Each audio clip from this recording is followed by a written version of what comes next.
We know 8 grandchildren, 4 children, 8 grandchildren, 12 great-grandchildren. Making sure we get our numbers straight here. But when you look at that image of Prince Harry at one end and Prince William at the other in uniform. It's very powerful. Thank you, Andrew.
Consort.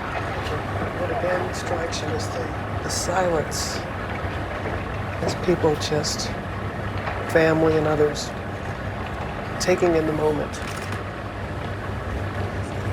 And so begins the second part of this journey, now from London to Windsor, where she will be laid to rest later today.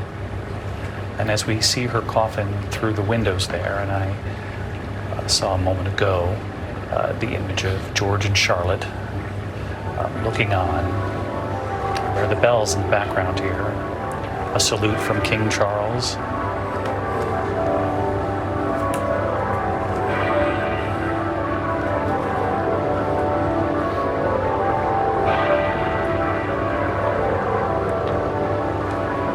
A solemn but beautiful moment here in London. And Victoria, when we look at this hearse, this was something Queen Elizabeth helped design herself, along with Jaguar.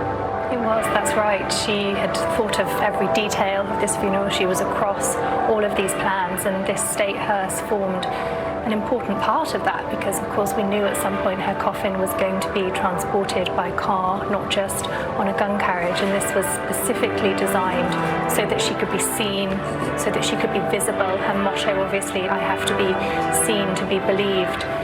You may remember when she was brought back to Buckingham Palace earlier on this week, it was dark and the hearse was lit, so you could see the coffin. So every eventuality thought of there, right till the end. One of our colleagues, Maggie Ruley, has seen the coffin from the very beginning to now. Every stage along the way, Maggie has seen that. She started in Balmoral, and she'll be along the route here this afternoon. Of course, still morning back in the U.S. But a profound moment here, Robin, that Queen Elizabeth II leaving London now for the final time.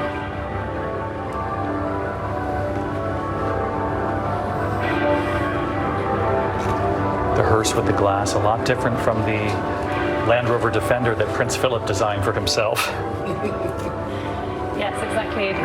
Able to put he was very much able to put his sort of own stamp, his own personality and his preferences on this funeral, on his funeral.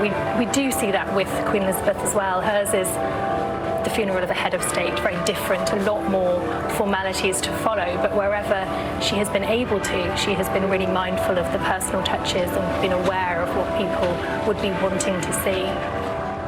And she, as you said before, Victoria, she was remarkable in having a sense of what people would want from her and of her.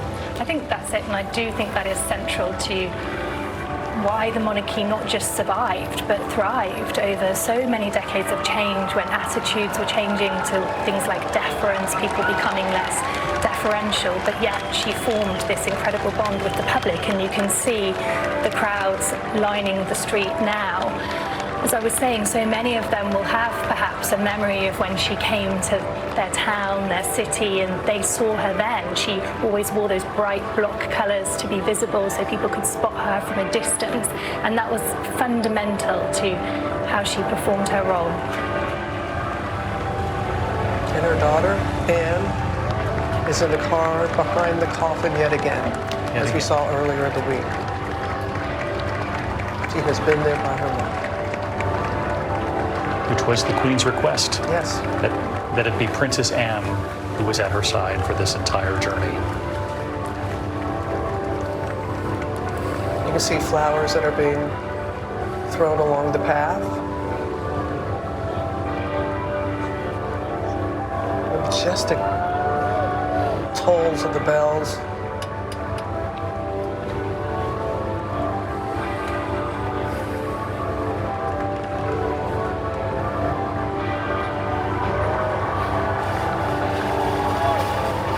First time that we're really hearing the crowd.